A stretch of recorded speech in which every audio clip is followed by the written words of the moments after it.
like all identifying information into like this highway type street.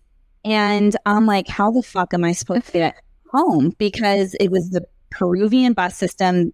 There's like multiple, it's not organized. Yeah, it's like a whole different thing. I also didn't have any cash on me. I don't even remember how I got home.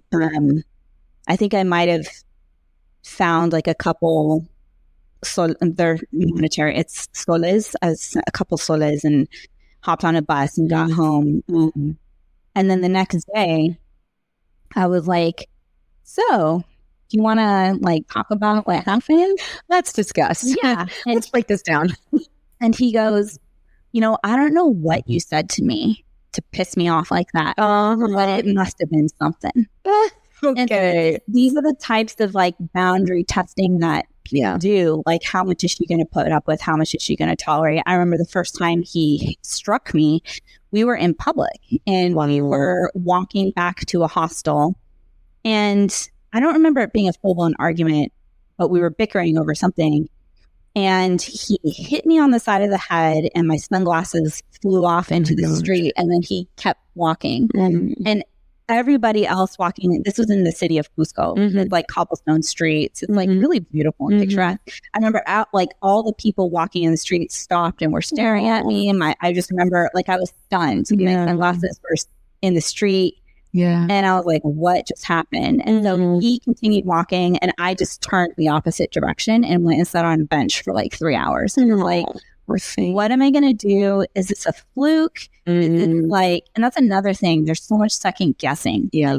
Your own reality and perception of reality. 100%. And then of course you feel crazy. Like I must be seeing this wrong. I must not be getting the whole picture, or I must be, no, it's just a small thing. Yeah. Or maybe he just had like a super bad day. Maybe we need to clarify a couple things. But really what it is, and then of course, they're always apologetic. It'll never happen again. And because like they understand the human condition and all of that. Especially once there's already a deep connection at that point too, it gets messy. Yeah, it gets really messy. It's just the answers aren't super clear. I mean, now the answers will be super clear. Yeah. I also think that these types of individuals look for a certain type of person. Yeah. I was typically in a vulnerable state, typically younger, or have some, not a super tight connection, maybe with their family members at the time, or going through a big transition. There's a lot of different kind of telltale signs to look for. And that's why, it's funny because I said, I posted something on Threads on the whatever the Instagram, Twitter is. I think, Threads. And I posted that a while ago, and a lot of people didn't like it, but I was like, man, if you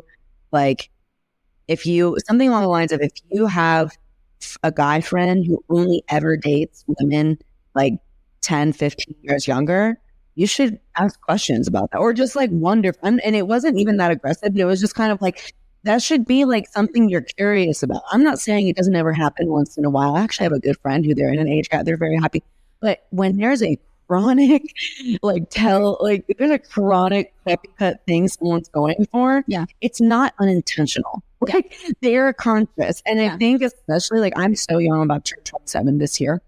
And even me, when I think about how I was at like 21, 22, someone in their 30s or even worse, like 40s, like has no business talking. And I was like one of those like, oh, she's so mature for her age. Like, I was always like that. And even then, just stop. Like, come on.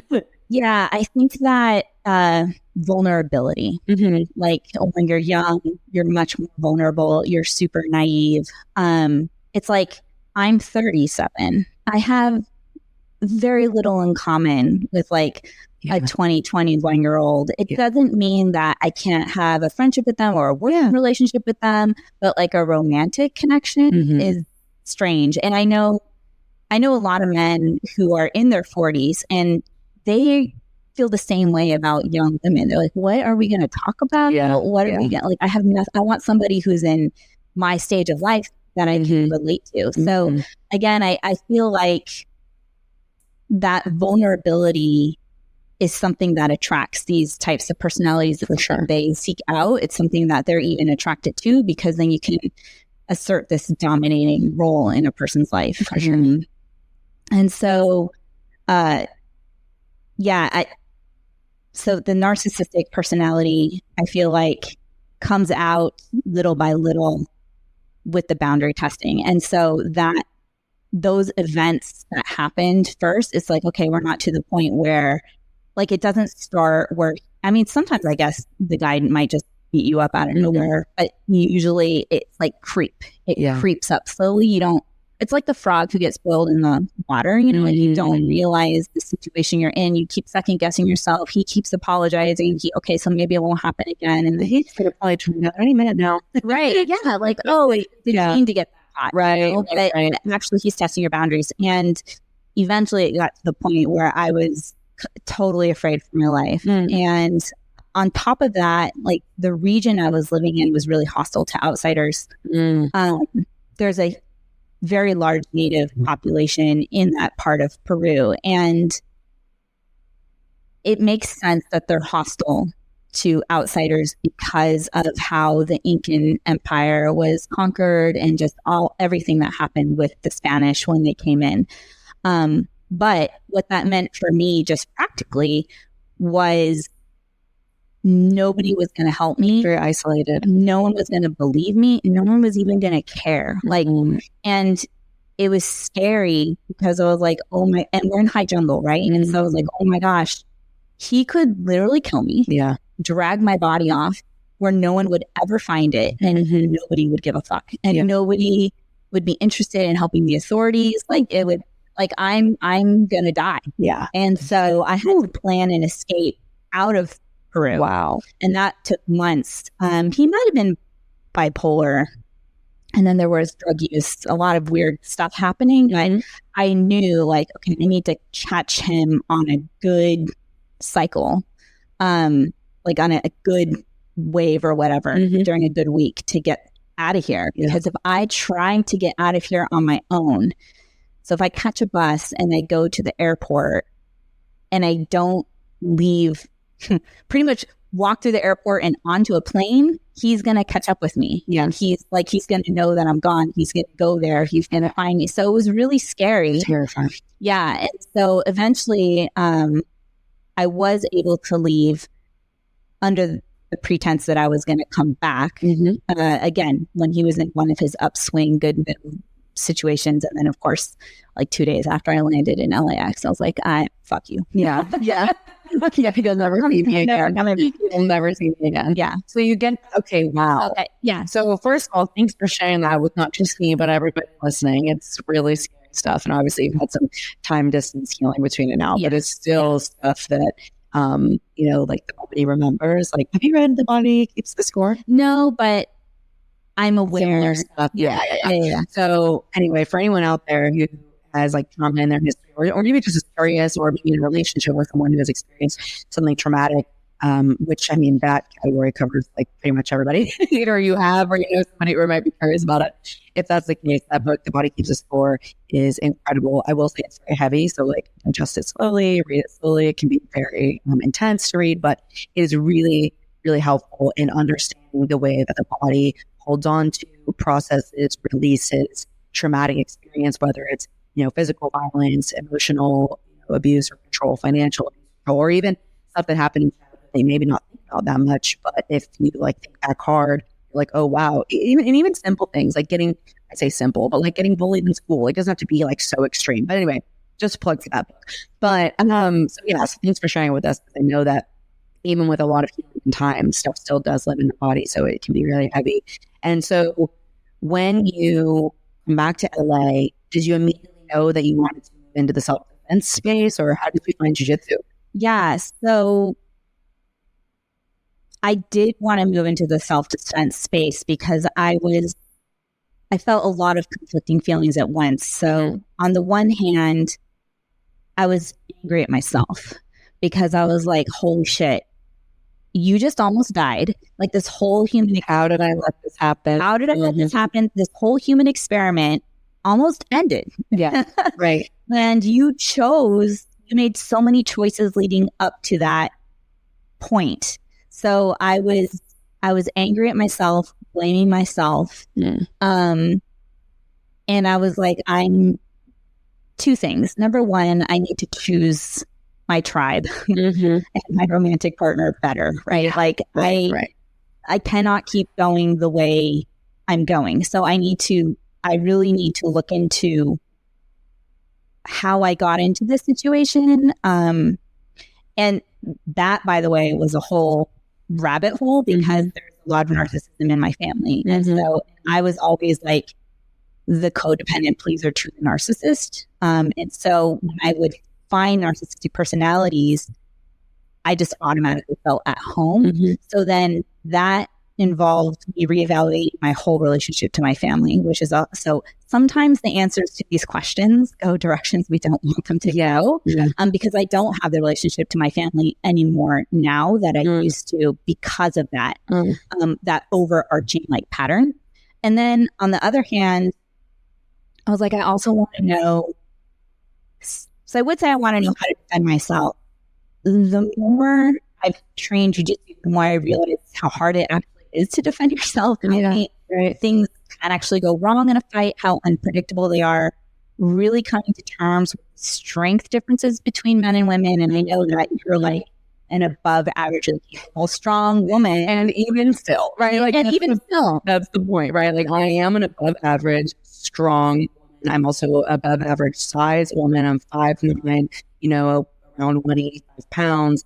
And even me, when I'm training with men, even unskilled men that haven't been training there long, I can feel a huge, huge difference. It's just you're dealing with, I almost want to say like that phrase, like, oh, it's a different animal. But it is funny. Like we are literally different animals. Like we literally are made of, it's just different. We're different. The capacity for aggression is different. Even like the lung capacity is different. It's just the bone density is different. It's just all different, right? So I never went into jiu-jitsu with the illusion of like, oh, I want to study this so that I can beat up a guy and win. It's like if something ever happened, really the threshold was so low. All I wanted was to not panic if something were to happen. If someone were to grab my arm, if somebody were to put me in a situation, I just wanted to not be able to panic and to feel like I had options, like my brain wouldn't freeze, that fight, flight, or freeze. I'm a freezer. Like I just wanted, and that became evident too during the incidents of domestic violence where I would freeze. And then now looking back, I'm like, oh my God, you had your hips, you had your legs. Like, right. Could have used to leverage him away from you. But if you don't, I would say if you don't practice it on a consistent basis with actual resistance, and especially with, like, I think it's so valuable. I love women's classes. I love women's events. I'm a huge fan of that. I'm a big supporter. But I also feel that especially for women who are specifically looking for a sense of empowerment, it is so powerful to train with men that are bigger and stronger, because once you start to have that experience on a consistent basis, like what you're saying, your nervous system, you learn to, I don't want to say regulate totally, but you learn to be in action even with an unregulated nervous system consistently with real resistance. And then the physical act of doing it is one thing, like the embodiment of it. The other is the sense of confidence and power in knowing that you can. And then those two work in tandem, right? Knowing that you can, and then physically being able to. So then if anything were to happen, like you're saying, moving out of freeze and into action is actually much more possible. 100%. And especially too, like, I feel like men kind of intuitively understand fighting better than most women. I'm not going to say all women, but just because as like young guys, they wrestle, or in high school, they play football, or they, have gotten into like a fist fight. I'd say it's fair to say they experienced more violence growing up. And then you have, this is one of the reasons I'm such a fan of young girls doing jiu-jitsu. You have someone like me where I grew up on the mats. And so for me, wrestling, playing and tumbling and fighting was a very ingrained part of the human experience. And I do think it's really natural, but so many of us keep our girls out of that because it's, it's not the girly thing to do. Girls are meant to, or sometimes young girls might not like it or enjoy it, and that's totally okay too. But it speaks to young boys, I would say, have probably more opportunity to develop comfort with that growing up. Yeah. I mean, I'll just go on the record and say, I don't like it. I never have. I've had this like crazy love-hate relationship with jiu-jitsu where I have done it because it was clear there was a gap in my experience and I wanted to fulfill that gap. But I don't think I've ever really enjoyed a class. Wow. I grew up doing ballet. By the way, I've done jiu-jitsu for 9 years. Yeah. So I was going to ask is, okay, so you've done jiu-jitsu for 9 years. And I just for the sake of time, I don't want to miss asking you this question. Talk about the difference in experience for someone with your background, not just growing up doing ballet, but of course some of the extreme things you've experienced in being able to express yourself versus both jujitsu and something like dance, which you practice, you talk about social media. And then I didn't ask you about Usos before. Thanks for reacting on that for sure. But yeah, talk a little bit about the difference between those for you. So it's funny because before jiu-jitsu, I was teaching pole dance classes. Oh, fun. Yeah. And it was like a little boutique studio that catered just to women. And it was super fun. And I felt very empowered from that. And I do think it is a type of empowerment, especially if you've been deprived of like the sensual part of yourself, which I was growing up Baptist. Right. That was like that was a part of myself that was to be shut down and ignored and feared and like all all of that. So, and I thought that was like empowerment. And it was like, it's not that it wasn't, but I kind of thought the empowerment journey was done. Okay. And then jiu-jitsu was that times a million as far as like the quality of the empowerment, although it was a different type of empowerment. I'll never forget the first time that I felt comfortable walking through a dark parking lot, like from the grocery store to my car. Wow. And I was like, oh, this is the power of jiu-jitsu has given me. And that's a kind of experience that like I feel like men don't really appreciate just because they're different. How much terror men feel on a consistent basis. Basic. Yeah. Like you're outmatched with 50% of the population if they really wanted to hurt you. And we're trying to date in that state. We're trying to have, interaction. We're trying to live a modern human life in that state. And so it's different than when back in the day, or I mean, obviously younger teenagers too, when further back you go, but not that long ago, you get married 18, 19, you're in your parents' house, you get picked by a guy or you fall in love in high school, whatever. Then you move in with them and then they're your protector. And then there's a lot of trauma that we can get into with that whole story, but that is just, it's a different lifestyle because today there are people who do that, but we're not expected to anymore. It's different. Women have the opportunity to support themselves financially. So it's just not our lifestyle. Like I would say, like it's not the cookie cutter consistent lifestyle. There's a lot of different versions. And so you have a lot of these women that are now walking around having a different, I would say, biological, as far as fear goes, experience in the world than they did, not like in the early 1900s, not that long ago. Yeah, no, I agree. And I think that there was something that older societies understood about the need to protect women. Right. And now if you admit that you need protection, or if you admit that there's an area of vulnerability or quote inequality between you and a guy, it's a failure. And it's I think it's a shame because there is just a reality of these differences between men and women, and women are trying to operate in this space without admitting what's really going on, because you're supposed to be strong, you're supposed to be able to do everything, and I can do it just like a guy, and I can do whatever. And so by training jiu-jitsu and filling in that gap, and again, not with the illusion that I could win against a guy, but with the understanding that I'm not necessarily going to panic. I'm probably going to square up to him. That's probably going to be enough for him to realize, like, you're not a target anymore. Like I'm not the target you thought I was. And also, it was really helpful to realize the bar was very low. So just being able to square up to somebody versus cowering or trying to get away, that makes a predator rethink the entire strategy. Or walking confidently from a grocery store to your car, you're going to hold yourself differently. You're not going to be a target. And jiu-jitsu gives you that. gosh, that's so good. How long have you been training when you walked through the dark and felt that way? Do you remember? Maybe like 5 years. Oh my gosh. No, I love it. And it honestly, it speaks to the reality. Like, I'm not saying that access to any kind of self-defense is not worth it. If you go to self-defense seminars, if you do a class or two, awesome. Anything is enough to give hope or provide a different perspective for sure. But you're training 5 years when you feel that. It's like we need to be doing this kind of thing consistently if we want to change the way that we're interacting with the world. Yeah, I'd actually push back and say that one-off defense,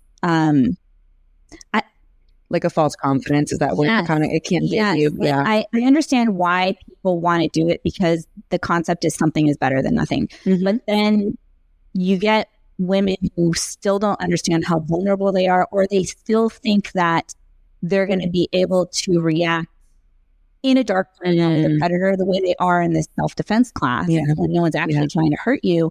And I think it took me so long to feel that way, because to be able to react under a panic situation where you're genuinely in danger, and maybe it's because I had been in those situations before, I was like, this is a huge mountain to climb. To overcome that panic and be able to still understand my options and be able to move under my own agency, I knew it was going to take a ton of training to get there because I had experienced that before. And so good. That's such a good point. And I wanted to ask you too, just in the same vein, because we talked about this before, the fact, just like, let's hone in on the fact that you said for, 9+ years, you're like, I'm not really enjoying this.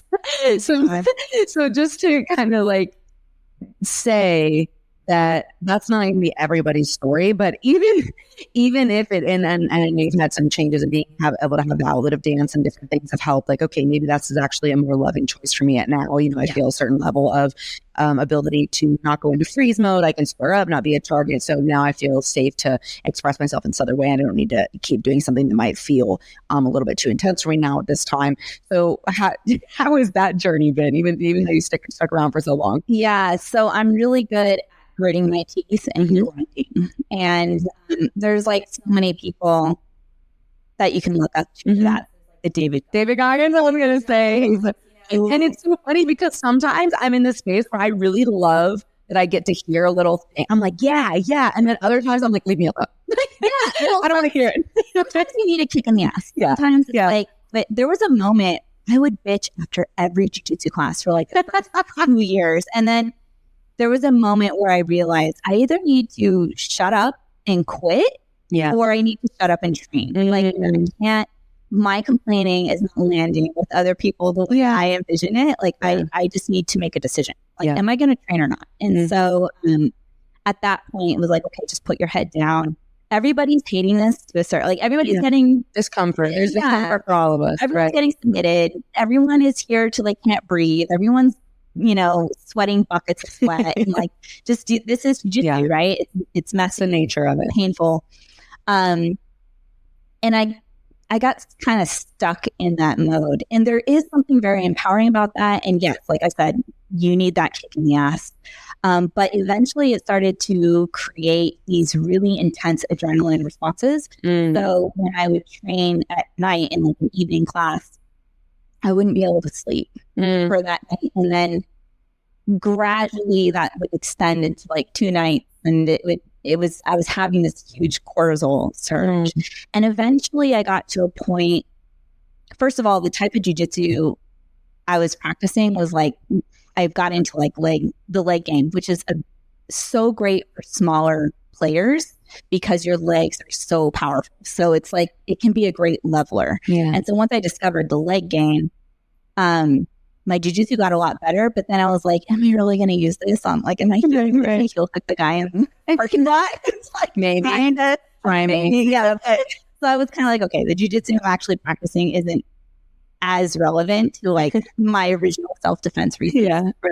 And then I was also realizing that there might have been some re-traumatizing happening, just being in a position with a bigger guy who's got me pinned down, right? Like we're reliving, and it goes back to what you were talking about with the body keeps the score. Like we're starting to relive this trauma in a very literal sense, recreating these situations. On the one hand, it helped me put my brain back together because I was like, okay, I need to figure this out and understand this.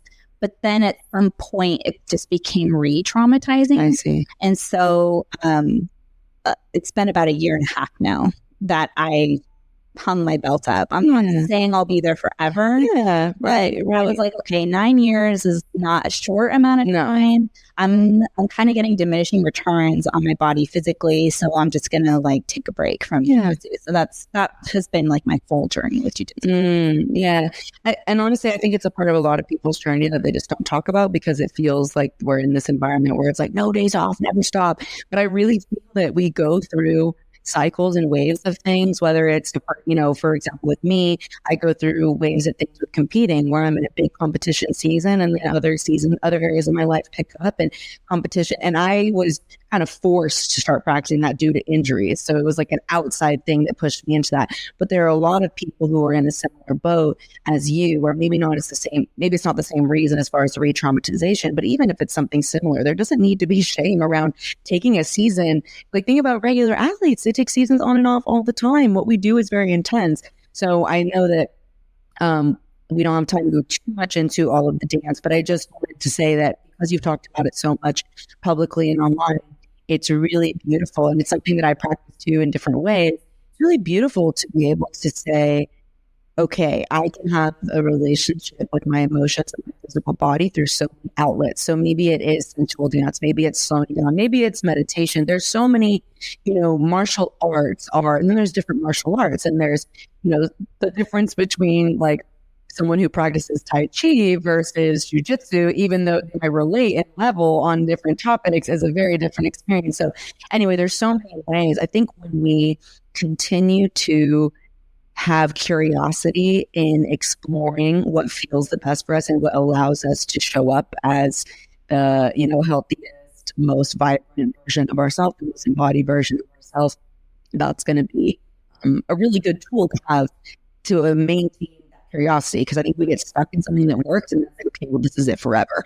And I don't feel for me that that's very sustainable because I don't feel like it's what allows me to continue growing, because it's not the same kind of challenge as doing different things and asking questions. And, you know, before I forget, I wanted to say something earlier about what you were talking about with the difference between men being like stronger and more capable of violence and dancing. And I need to ask about all this.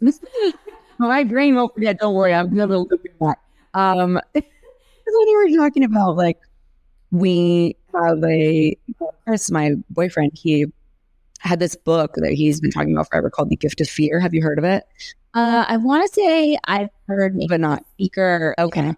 Oh, or no. Yeah, cool. So The Gift of Fear, I haven't read all the way through it. I've seen snippets of it, and he's talked to me about it a lot. But it basically it's women's intuition in a lot of ways. The gift of fear, so that we can walk around in the world. So when you feel that twinge when you're in a parking lot, it's not there so you can feel like a tortured soul and a victim. It's there because it's protecting you, and it's a beautiful thing to acknowledge. So anyway, going into that, I always thought it was so funny that I've known from a very young age, it sounds like very graphic the way I'm going to say it, but I would never want to date a guy who I could kill. Like, I don't know, like, I think biologically, I just always understood that, like, even if I am a badass, strong, capable woman, like, this goes back to being both. You can be all of these things. Like, yes, you can be, you know, your own protector in a lot of ways, but still the need to protect women is so embedded in, honestly, all of the men in my life, not just romantically speaking, of course, like my familial relationships, my friendships. I don't really have those relationships with men at all. I can't even think of one actually right now that don't feel strongly about the need to protect women. It just doesn't sit right with me. And that's typically because who they were raised with or whatever, you know, what they've learned along the way. But going back to like yeah, I never wanted to be like, if someone breaks into our house, is it going to be me? Yeah. Like, I don't, it's going to be me. I can't be attracted. My biology will not allow me to be attracted if I can be the one who murders. You don't want to be the protector. No, I know. And even when it's not jujitsu, it doesn't have to be like, oh, the guy has to be a black belt in jujitsu. Obviously, Chris, and it ended up being that way. But even without jujitsu, like Chris, for example, is someone who is like very skilled and very dangerous in many ways. And as are the men in my life. A lot of military men, a lot of professional athletes, a lot of people, we can go on and on about that. But it's just funny that you brought up the biology of it, because I think it really is innate. And to recognize that there's a sense of freedom. Like, who do I actually want to be? What kind of men do I actually want to be around? Yeah. Even if I do feel powerful myself. And also, too, I think understanding what it takes to protect, because you're familiar with fighting and because you're really comfortable with violence. I mean, jiu-jitsu is practiced violently. Yeah, violence. I think that they're probably like an average woman who doesn't have that understanding, which is the average woman, probably would have a harder time recognizing who the protectors even are, because it's kind of like, well, just anybody who's a guy is bigger.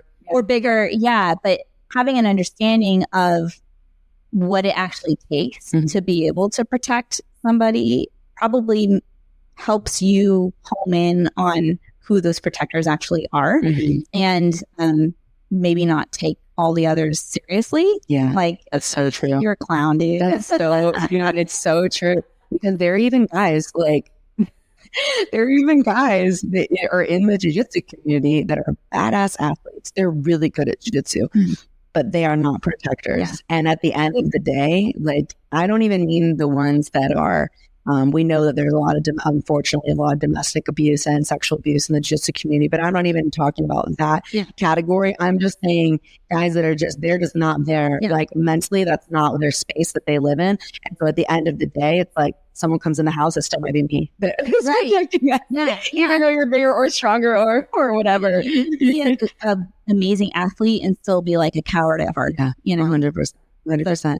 So, okay. So for the sake of time, we got to talk about Usos for a second, because Becky and I met through Usos, we met through JJ. What am I talking about? So, oh my God, it's been a long journey. So Becky and I met through my mentorship program, Jiu-Jitsu Accelerator, which I don't talk about too much on the podcast. I'm in the middle of a new round with some people. It's an amazing program. Thank you. It's like such a well-balanced program. And I know when I went through it, I was looking to correct like my mental space.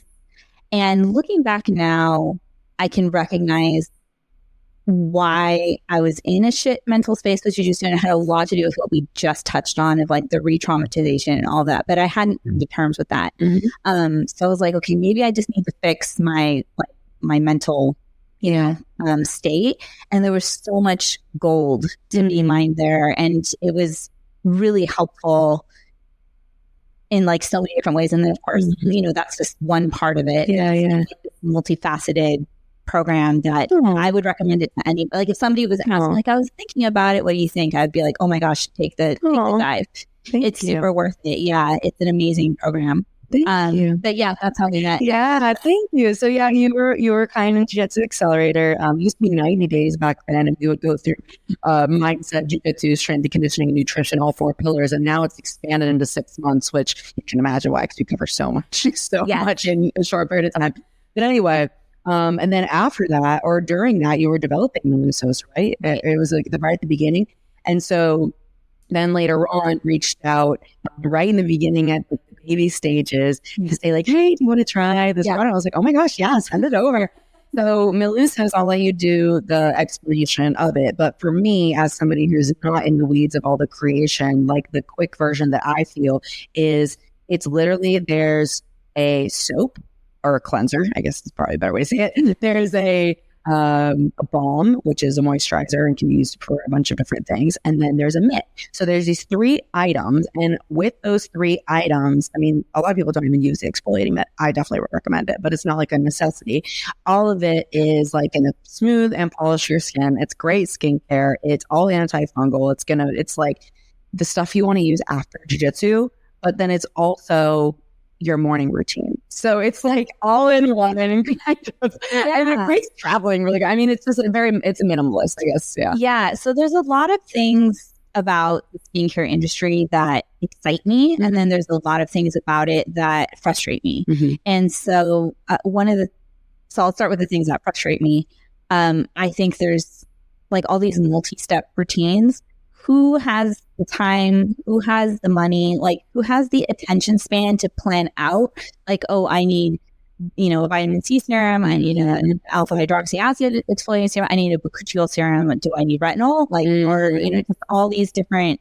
TikTok drives me crazy. I'm like, all these 8-year-olds with their 15-step skincare routines. It's intense. It's crazy. They're lined up in Sephora, and I'm like, oh my god, this is really scary. And having come from like that minimalist lifestyle in Peru, I came back with this aversion to like mindless consumerism, which is not to say I am not occasionally a mindless consumer. I just totally am guilty of that 100%, but I just couldn't stomach it anymore. I don't think all skincare is a scam, but I feel like it can get very scammy. Yeah. And I don't think everything, first of all, skincare science is not the same as skin science, like this is an organ and how it functions. Skincare science is like this pseudo science. Yeah. There's a lot of people who memorize labels and like, well, this product says it does this, and then that kind of becomes their science. And so wow. Yeah. So people will tell you all about like what vitamin C does. But they don't really, they're reciting what they have learned from websites and labels from companies that purchase vitamin C. So that's not to say that if you use a vitamin C serum that you're not going to notice benefit, but it's not going to necessarily be for the reasons that the vitamin C is sold to you. So a lot of them will say, oh, like your skin needs vitamin C to create collagen. And that is only true if you are consuming vitamin C. Like, if you're putting a vitamin C serum on your skin, it's not going to be doing anything for your collagen. That's not to say you won't benefit from it. Vitamin C is ascorbic acid. It's an acid that is going to produce a mild exfoliating experience in the skin. And then that exfoliation increases skin cell turnover, and you can get improvements in your skin from it. But it's not the collagen. It's not for the reasons that they're telling you. So that happens a lot in skincare. The things that, and that'll frustrate me, the things that excite me are the very real improvements you can see and you can feel from high quality ingredients. I love ingredients that are as close to nature as possible. Yeah. I love really elegant specialty oils. So we use cranberry seed oil. It's USA sourced, but we also use sea buckthorn berry oil and jojoba oil. And when you, and we use specific extracts as well. And when you use these on the skin, you can get like this beautiful radiant glow. And like, who doesn't want that? Men and women, like who doesn't want to look good and healthy and healthy. And you can see it. Like you can, like if you have redness or itchiness and you see it go away, that's pretty cool. So the brand isn't a jujitsu brand like other like essential oil soaps and stuff out there, but jujitsu, because that was my experience, and then also my experiences just like as an outdoor person and an active person, it all informed the creation of the brand. And so I wanted to make sure that like there was some like not some, but like a substantial antimicrobial component to the products. I wanted them to be multi-use. So it's like the anti-traditional skincare. It's like for the skincare for people who don't like skincare. Skincare, condensing everything down to like as few products as possible and making them as dynamic and functional as possible. Drop the mic. No, it's beautiful. I've loved you using Melissa's for almost a year now, coming up on our birthday. And obviously your skin is so beautiful and glowing. So you're a walking billboard for it. And honestly, you're working with quite a few women in the jiu-jitsu space now. So it's super fun to see everybody jumping on the train and everyone looking amazing. So, all right. Last question I have to ask you. before we sign off is now, and your answer might be the same as earlier and it might be different, but I always ask again after the whole conversation is, what does it mean to you to have a grip on your life? Yeah. So as you were talking about, like when we were talking about like the David Goggins and the Jocko like section where you're like, even I, have different like experiences going in and out of training. And it made me think of what we were talking about in the beginning, where you move into that observational space and you let go of the word should. And it's like, okay, what is my experience right now? Where is my resistance to what I'm feeling? And like going back to the decision when we were talking about to train or not to train, it's like feeling that, sitting in meditation and feeling that itch. Can you feel the discomfort and then make a conscious decision, choosing to respond versus choosing to react? I feel like so much of getting a grip is about moving out of that reaction space and into that response space. And it just, once you can explore that, and I think meditation is a great way to explore that, although not everybody resonates with it. It is work. Meditation isn't like a thing you just do. You have to practice it. It's a practice. It takes really years to like kind of unlock different layers of it. But you start to see how it spills over into every area of life, whether it be your training or whatever it is. And just seeing what's happening and moving out of that automatic reaction space, that judgment space, that aversion, like I hate this, I like despair, or just hating yourself or whatever. And just realizing like, this is my human experience. I'm human, having a dynamic experience. There's going to be ups, there's going to be downs. I was reading a post the other day on Instagram because it shows me a bunch of like entrepreneur posts. The algorithm. And one of them was like, excitement is the key. You need to be excited about life. You need to do things that excite you. That's where all the magic happens and blah, blah, blah. And to me, I read this and I was like, did a manic person write this? Like, is this mania? Maybe a manic episode. Like masquerading itself as inspiration. Right. Okay. So like have your excitement periods where you are so motivated and you should act on that. Like you should go and strike while the iron is hot. Because then there's a lot of mundane, repeatable activities that are boring and not exciting. And that's why a lot of people don't succeed as entrepreneurs, because they're waiting for that excitement. And humans, we have these different cycles we go through. It's very, very natural. And even like women have like an entire cycle that changes their every 3 days. Anyway, I digress. But men do. We just have an emotional cycle, especially with work, because I highly identify with their work as entrepreneurs. You're going to have moments of excitement. And then when you get them, dude, strike while the iron's hot. Take advantage of that energy. But also, if you're constantly waiting on that to move the needle, you're going to always be a slave to it. And you don't need to be there all the time. Right. It's not, you're not failing if eventually you're kind of like, okay, I'm tired. Or I'm bored. Or I hate that I have to keep grinding for like another X amount of months without being totally sure if it's going to pay off. And all of that's fine. Like all of that is a part of your human experience. And like moving into that space of allowing and just letting your life unfold and participating in it, but without this weird aversion, control, working out. I love that. I read a quote the other day. I was reading a book and it said something along the lines of, until I get out of constantly reacting, I will never be free. And it's true, because if I'm constantly reacting to stimulus, there is never going to be an end of uncomfortable stimulus. A lot of people, though, don't even realize that not reacting is an option. It's like a fish in water. I mean, it happens so automatically. And it feels so real. It feels like, of course, I'm reacting this way. Of course, like, how am I not supposed to react this way? And that's when moving into that observation mode, it puts some space between you and the reaction. And then you kind of have, eventually that space widens, and then you can start to actually choose how you respond. But it takes a lot of practice. It does. And I like the word mindfulness as a practice, because I was just working on this with our staff. We do these Monday meetings where we have, a consultant we've hired. He comes in, we do some emotional intelligence stuff. It's been really good. But we have, something along the lines of, we want to have this awareness of our emotional experience, or things like if we have frustration, anger, different things come up. But I think especially in this day and age, and I'm going to tell on my own generation, like some Gen Z, I'm on the line in 1997, but Gen Z, I'm almost a millennial.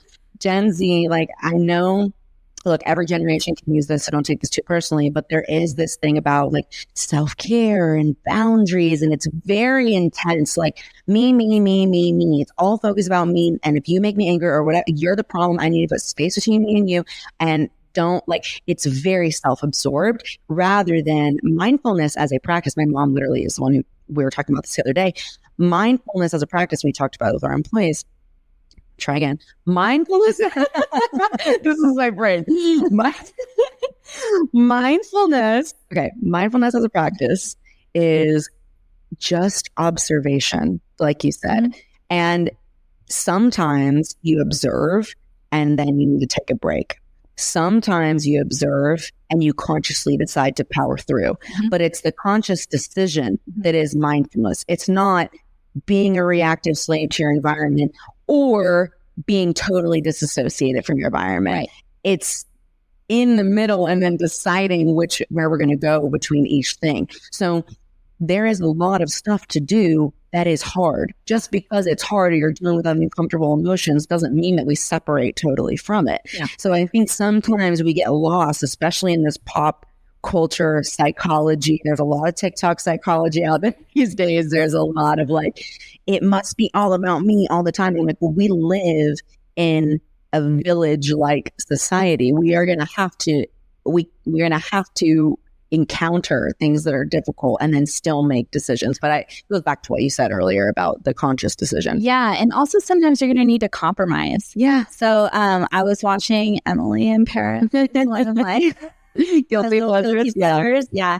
And her friend is in this relationship, and basically her friend's job is causing problems in the friend's partner's job. And the friend was like, but this is who I am. If you can't accept it, then, you're not for me. But he was facing real consequences from her decisions.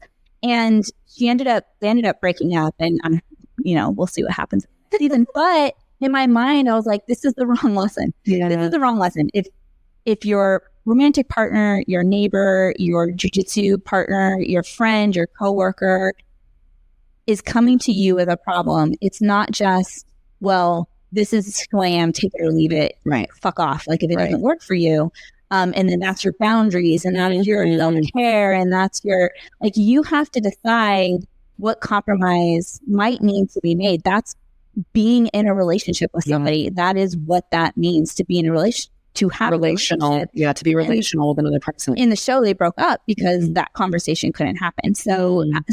But having said that, and having been a person who's been in relationships with narcissistic people and raised by narcissistic people who will take advantage of you in every way possible and vampire suck all of your energy out of you and not give anything back, you don't want to be in that space either. So it's about that observation space and responding okay, is this a boundary violation, or do I just need to chill? So good. Are they trying to change me, or is there a modification I can make that helps them, but also doesn't cause me to compromise on my core values? Yeah. So being able to have that conversation.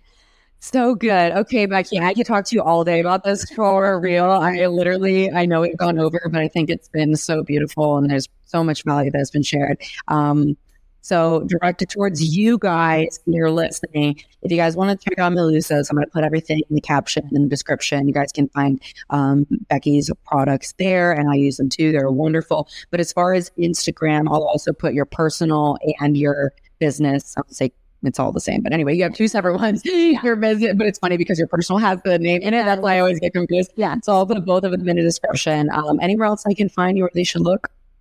No, Instagram is really okay. I mean, technically we have a TikTok, but it's just sitting there. Yeah. Eventually I'll get it. I got you. I just can't. No, it's right now. It's a lot. It's a lot. It's hard to even keep what you got sometimes. So anyway, I'm the same way. So UsosSkincare.com is where everything is, but I'll link everything below. Obviously, the code for you guys is Kindle 10.